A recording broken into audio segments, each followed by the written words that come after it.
Thank you, sir. Thank you, everyone. I guess I can only go downhill from here. But thank you. And of course, I did come with my cheat sheet, which he tells me does not write. So I'm going to try and read this out to you, at least the first part, and then I'll switch to talking about my experiences. I have. Let me start. Good evening, everyone.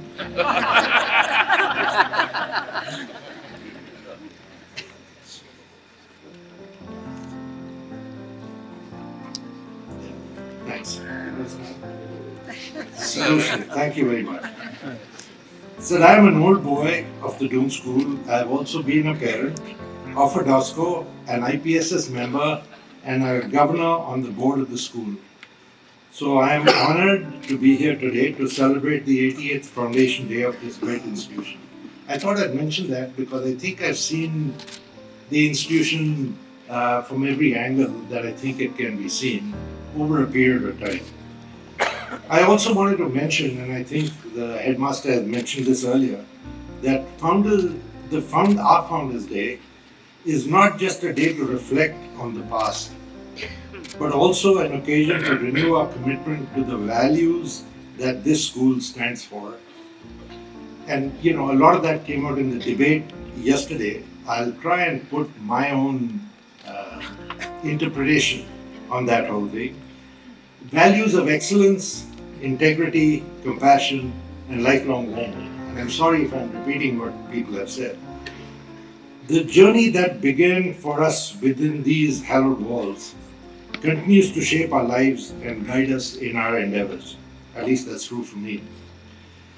The school helped me grow and develop into a confident and well-rounded individual. I learned the importance of hard work, discipline, and teamwork, and I also learned the value of friendship and loyalty. When I think back to my days at the Doon School, I am reminded of the profound impact it had on me. This institution taught me the power of perseverance, the importance of curiosity, and the joy of camaraderie. It instilled in me the belief that with dedication and hard work, no goal is unattainable. The friendships I forged there remain steadfast even after all these years, a testament to the enduring bonds that this school fosters. I wanted to share my story to show you how the school played a leading role in influencing my values and actions throughout my life. I penned that down because I didn't think I could put it as nicely as it could be written. But I wanted to give a little more background. So I came from a middle-class family. My dad was in the army. My mother was a teaching medical doctor. And they had no plans to even register me to a school like the Doon School. If my maternal grandmother had not insisted and shamed my dad into saying, I'll pay for the admission fee, I wouldn't have been registered. And at the time, in my time, you were registered at birth. And that's the sequence at which you got into the school. I was registered when I was 3 years old. So my parents were pretty clear that I'd never get admission to the school. What did happen was in the 62 war, in preparation for the 62 war, I should say, my dad got called up to the front. My mother got a Ford Foundation fellowship to go to the Harvard School of Public Health. And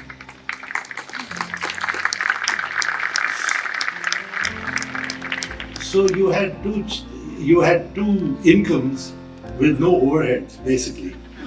So both the kids had to be put into boarding school. So my sister went to Tara Hall Simla, she was 3 years younger, and I came to the Doon School, and that's the story on how I got in. I've got to thank Mr. K.C. Joshi, the housemaster of Kashmir House, for getting me in. He got me in on the basis of someone who had registered for intermediate but didn't come in. And so I landed up in school 15 days after the term started. I was tall even then, I was 5'7". I didn't have school clothes, so I was in my flannel trousers. People didn't know if I was a prefect or an old boy. Until I sat on the junior table, that's when they figured I was a freshman, kind of thing. But yeah, that's how I came to the school. And, I'm not going to talk too much about my experience in school, only because that's okay, I can see it. Thanks. Yeah, I've just got my cheat sheet, so I don't need to look at it. Oops. If I talk too much about the things I did in school, I'm very worried that they'll give me an YC right now after all these years. So I will stay away from that.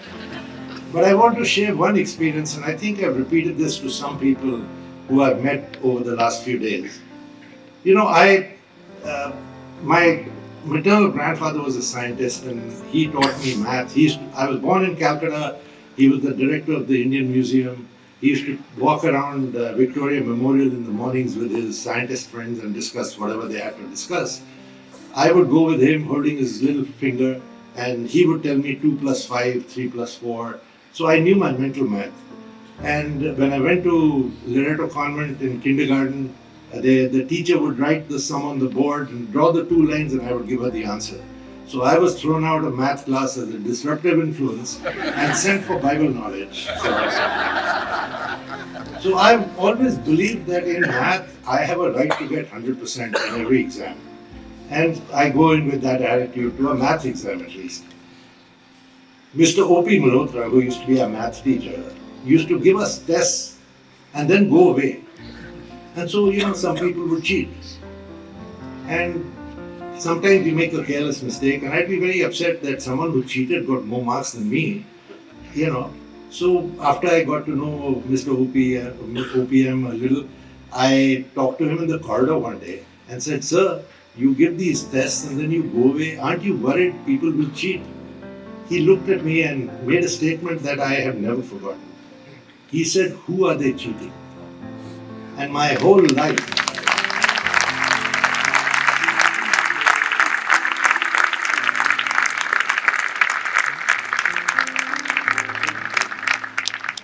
I was going to say, in my whole life, when I think of a shortcut to do something, I always remember that statement.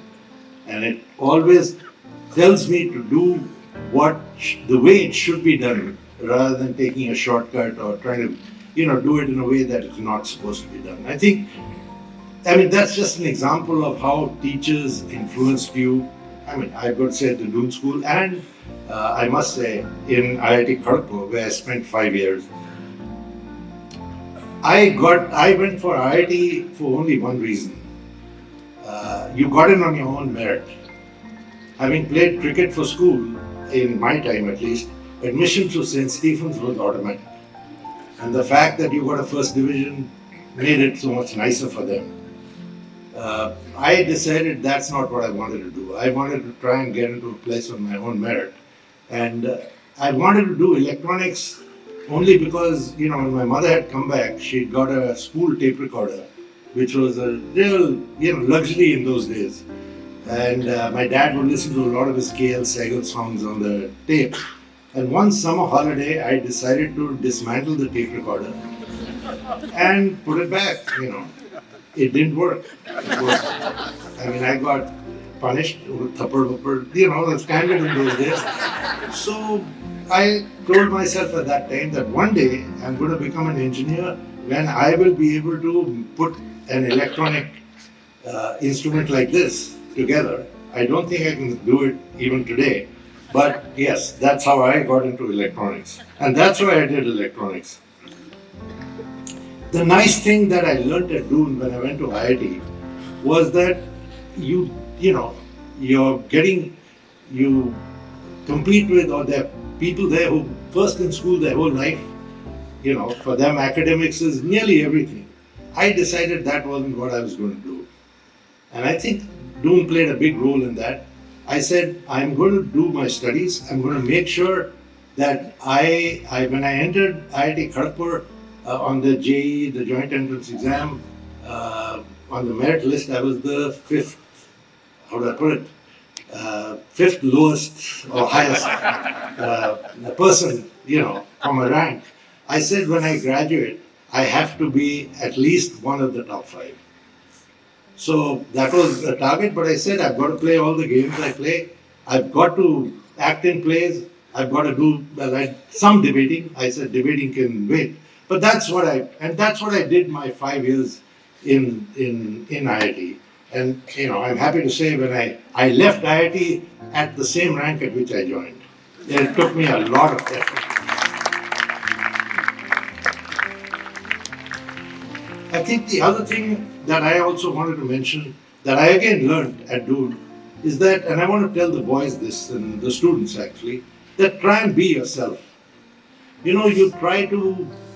minute you try to be someone else, you're a copy. You're not as good as the original. You yourself are your original. So be yourself, learn from others, try and change what you want to, what you see in other people. And believe me, successful people have some traits. And if you can't see them, it's your fault. It's not that they don't have the traits. And I can give you some of my life experiences. So when I started my first job at DCM as a senior management trainee, the first task, they had these, for 1 year they had classes and then on the job. So my first on the job was at the DCM cotton mill in Bada Hindurao. And you had to, because you were a senior management trainee, you had to report to the general manager. So when I was going to meet the general manager, this bullock cart with kapas, which is the stuff that they throw out, the refuse from the cotton mill, passed me, and I had to sort of squeeze myself against the wall. I was much slimmer then, and let this thing go by. And I told myself, we had to do a project, so I said, I'm going to tell the GM that I will set up a material handling system for this textile mill. And I was thinking of robotic stuff that will carry things around and stuff. 6 weeks later, when I wrote my report, I said that the bullock cart is the cheapest way to sell kapas out of there. So, this is an engineer out of IIT, first job, first report. It sort of gets you back to earth very quickly. The second thing that happened with me was I had to go to the accounts people, and we had a gentleman called Mr. V. Ratnam, who was the deputy governor of the Reserve Bank. And so he gave me these big computer outputs, 25 years of share prices of DCM, and he said, why don't you try and give a trend on how these share prices would go. So I went back and said, I'll use a third degree Bessel equation. It's one of those time series equations. And I thought to myself, hey, he's an accountant, what does he know about all this stuff? So when I presented it, he listened to the whole thing fully, and he asked a question at the end. Said, why didn't you use the Fourier time transform? And that was a better fit than the equation I had used. So at that time, wo kehte na kaan pakda ke I am not going to underestimate the person who's across the table, even if I think I know more than him.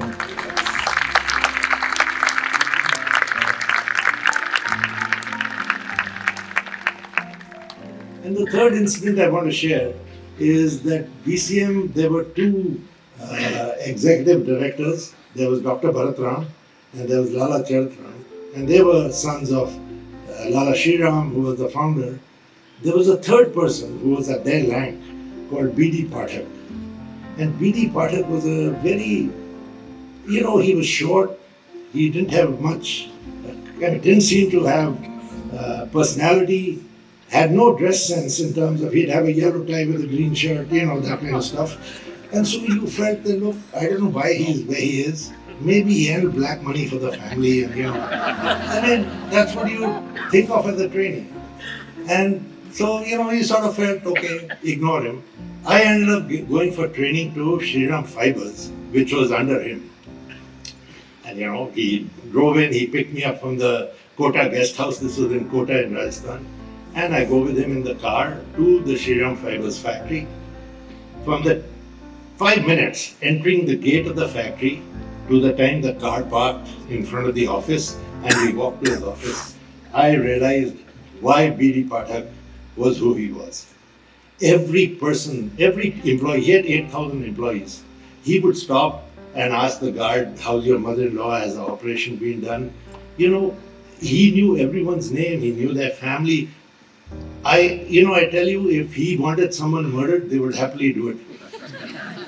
I mean, that's the lesson was don't underestimate people. Look for what their strengths are. And that's something I followed, that when people you work with, you know them well, you ask them questions about their families, and it makes a difference. And please remember, as you go up in your organizations, you start companies or whatever you do, after the company gets to a certain size or you get to a certain level, 80% of your work is managing people, not anything else. And if you can motivate people to work with you, they'll make you look good. So just keep that in mind. I'm sorry, I should be talking to management about this, not to.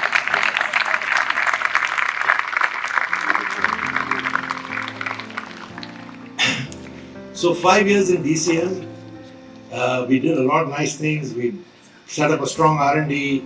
We built programmable calculators. We built a computer. But India was a socialist country in those days.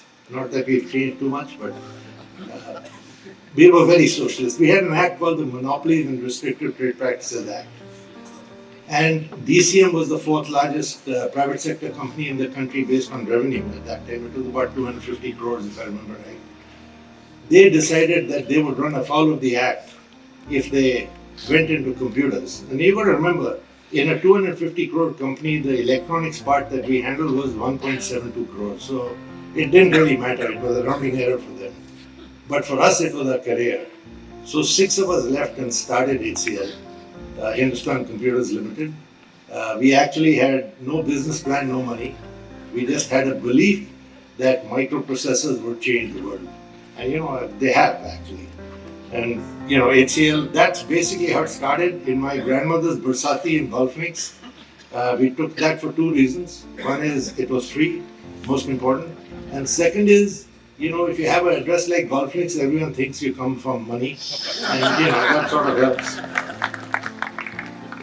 HCL's done very well. I don't have to talk about them. They are sort of, I guess everyone knows about this. But, we also decided that we would run a professional company, that we would recruit the smartest people. Actually, the theme was to recruit people smarter than you and to enable them, give them the freedom to, do what they're supposed to do, but to hold them tight on deliverables. And I'll give you another story so we had a very strong R&D, and they used to go recruit from the IITs at that time because there weren't too many jobs around. So we had this particular person, the chief executive of Noida came and talked to us, and by the way, our factory was in Noida because we got a license in UP. And he said the deputy chief minister of UP, his nephew, is this guy, he's on your short list. Why don't you give him a job? And I'll give you whatever you want in Noida, whatever location you want, land you want, etc. So we talked to R&D guys and they said, look, he hasn't made the list. If someone drops out, we'll consider him, but otherwise no. And my logic was, look, I can't tell them to take someone because tomorrow if an R&D project slips in time, they'll claim this guy did it. I forced them to take him in.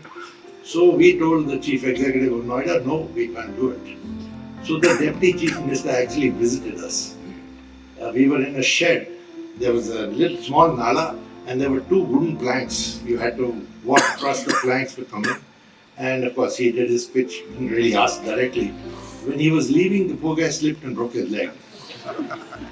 But we didn't take that gentleman. We took him the next day after he'd done 1 year of MTech at IIT Kanpur. And that was the culture we developed in that company. And I'm really proud that that's how we lived. So everyone did what they felt was right for the company. And I learned that from Doon, as Anup said, that you're a family. That's what we tried to do when we built HCL, that we built that family spirit so that everyone felt, in fact, they didn't own the company, but they were as involved in the company as any of the owners. And that was, something, and I've been asked to write a book, and I haven't been able to put my finger on it as to how we did that. And if I could, then I will actually end up writing that particular book. The other story I want to give you, and I'm taking a lot more time than I was allocated, but Anup did that too. So the other story I wanted to mention was, those days hardware was the big thing, and HCL went into hardware and we made machines that were specific for India. So, we used to take a 30% advance from our customers. That covered our bill of materials, and there was nice profit in hardware. And then the customer would come to the factory, we'd show him the machine, he would give us a check for 70%, then we'd pack the machine and ship it to him. So the first customer came, gave us the check, and we were packing the machine when someone came and said, "Have you paid excise?" To tell you how naive we were. So we asked him, "What is excise?" He said, "There's a production tax in India that when you produce anything, you've got to pay a tax." So we said, "Okay, tell us, there's enough margin, we could have paid whatever tax they wanted." So he said there are two ways. Either it's ad valorem, which is a percentage of whatever the value of your invoice, or transformers were sold at 4 annas per kilo by weight, the excise. So it was either by weight or ad valorem. And that poor excise inspector, he went through the whole manual. There was no microprocessor, mini computer, microcomputer. There was no such classification. So we said, "What do we do?" He said, "You have to write a letter to your administrative ministry. They will write a letter to the finance ministry. Then the finance ministry will give a notification and you pay on that basis." "We're crazy. I've got a customer. I've got to ship the machine. Ministry, this will take 3-4 months. He said, "No, this is revenue generating for the government. They'll do it in 1 day." So Department of Electronics had just been formed because electronics was supposed to be the future. And we used to work half-day Saturdays at that time. So Saturday that week, they called us and we went and gave a full presentation and said, "Please write a letter to the finance minister." So the answer we got was that the microprocessor policy has still not been decided. We expect it to take 4 years. So please come back 4 years later, then we'll write that letter. So think about it. Now here I get back to this never say die attitude that we have in the school. We were very depressed. We all decided to, by the way, what's the score? 67 for 2? 142 for 2. 100? 142 for 2. 142 Okay, for 2. I thought like the airline pilots, I better give you the score. 142. So, we took those books from the excise manuals and said, let's look through this whole thing. Import substitution. I'm going at a time where India was very tight on foreign exchange. Some of it you can see today, they're not that tight. But import substitution was a very big thing. And we used to import from a company called Robotron in East Germany, electromechanical accounting invoicing machines. And there was a photograph of this machine. It had a single line display, it had a keyboard, and it had a printer. So we called the excise guy, we showed him this picture, we showed him our machine. He said, "Hey, it's the same thing." So we cleared a machine as an account invoicing machine for 4 years. That policy took 4 years, and we sold one to the Department of Electronics also. So,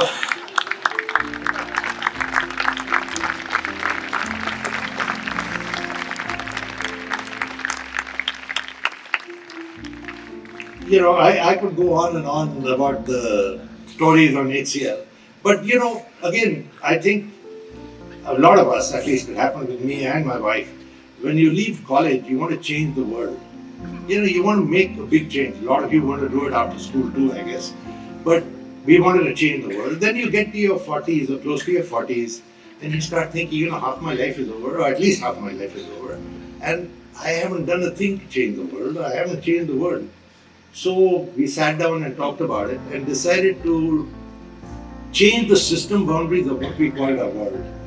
So we said, let the world not be the whole world, but let it be our world, the people who we work with, my cook, my driver, people who are in our world.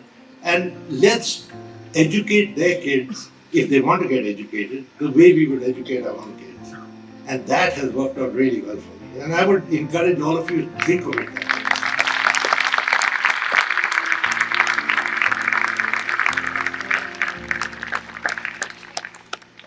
I've also got to say that I decided in 98, I was going to be 50.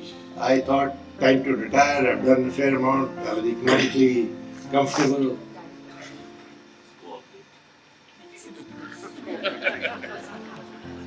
Score up. Well, okay, I'll do it quickly. So, yeah, and here I'm coming to Anup's point again. My retirement I made the basic mistake, I didn't plan my retirement. It lasted exactly 10 days. My wife sat me down and said, I married you for good or bad. We've been married for 27 years, but I haven't married you for lunch. So, I will give you a budget.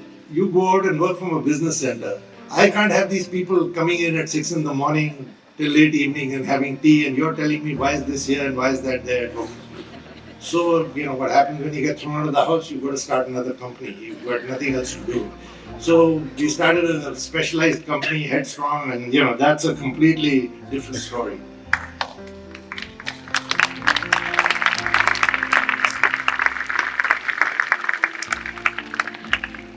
We sold Headstrong in 2011, and the only reason we sold it is because we got a great offer, and all my other co-founders were first-time entrepreneurs, and the money meant a lot to them. And so I decided at that time that I will now work with startups, mainly in healthcare and education and technology startups, and try and improve outcomes for the economically underprivileged in India. And that's really what I've been doing since then. Sort of working with a number of them in healthcare and education. And that's been very satisfying. And, I'd really like you to have a look at some of the work they're doing. There's one that addresses the problem of infant mortality, malnutrition, and maternal health called Antara Foundation. Go to www.antarafoundation.org. And then there's an IITian initiative called Pan IITians Action for India, parfi.org, where we skill people and guarantee them jobs. So it's a kind of a different to just skilling and leaving them to fend for themselves. I can go on, but since I've been asked to close quickly, I wanted to talk. Yeah, that's what close quickly means. What does happen is, and when I was in school too, you can't take a decision for your life.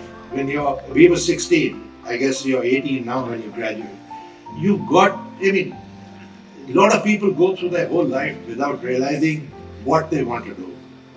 It happened to me when I was 37, I was in HCL, we'd been working 10 years, the company was very successful, and I thought to myself, I was getting bored.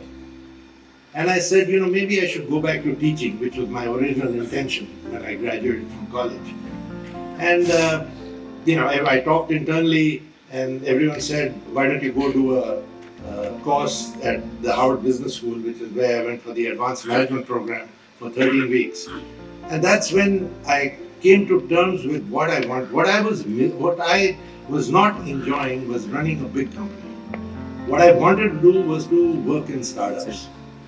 And I got that not so much from the course I attended, but in talking to the people who were attending the course with me. I learned a lot more from them than I did from the program itself.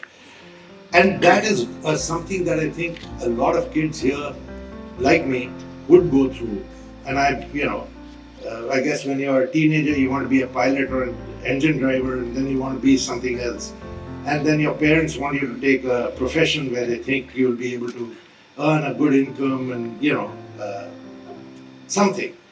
There's no problem not knowing what you want to do.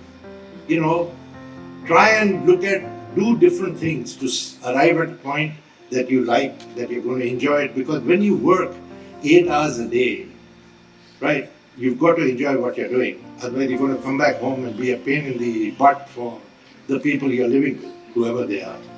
Right? So try and find a passion that keeps you busy, where you will end up spending more than 8 hours without even realizing that you're spending more than 8 hours. So just keep that in mind, that not knowing where you're going is not something that's worrisome. You'll find out over time about that whole thing. It's something everyone goes through. It's not unique to just you. I think I better end. and I'd like to see India win at the end too. I wanted to share a few words of advice with the students who are here today. First thing I want to say is never give up on your dreams. No matter how difficult things may seem, always believe in yourself and your abilities. And that's something you've got to trust. If you don't trust yourself, no one else is going to trust you. And you've got to trust yourself to be able to do what you want to do and what you think you can do. Second, try and be kind and compassionate to others. The world really needs more people who are willing to help others. And I'll add one more thing here. I find most people in India find it very difficult to say sorry and thank you. I found in my life that by just doing that, I was able to get people to do things that they wouldn't do. And give you an example here again. When you go to sell in my time, when you went to sell to say IIT Delhi, the only place where you got cold water in a refrigerator was in the director's office. So you're working the whole morning, it's hot. Around lunchtime, you go to the director's PA and say, "Can I have a glass of cold water?" And he'd say, "No, why do you want it?" and all, but normally they'll give it to you. And so you go in the evening, 5:36, when they're closing down, you've got to go home. I would always go up to him and say thank you for that water. It really made a difference. So when I needed 15 minutes to get a purchase order requisition signed, he would always get me in between meetings to get it done because he remembered who I was. And that, makes a big difference. So,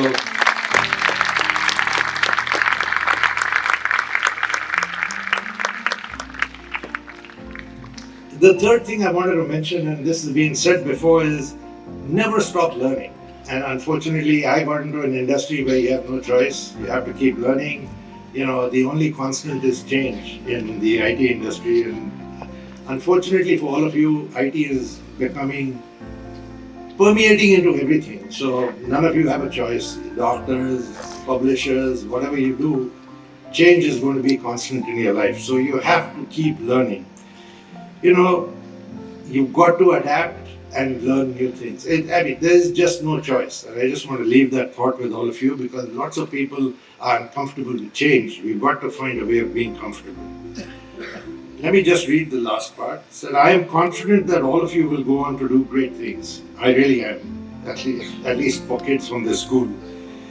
You have the potential to make a difference in the world. And I hope you do, and I wish all of you the best in your future endeavors. Thank you very much, and thank you for your attention.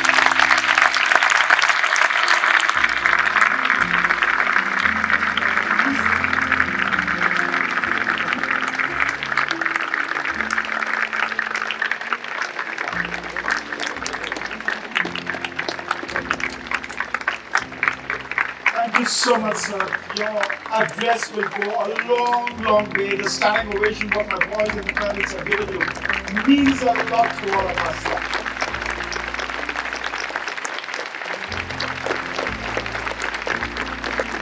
May I also take this opportunity, sir, that our boys will get the copy of the yearbook. May you please release it for us. And of course, it's specially prepared for the occasion. May I request the boys to please get the copy of the yearbook. May I request the chairman, Mr. Rupesh, to join us in the release of the yearbook, please.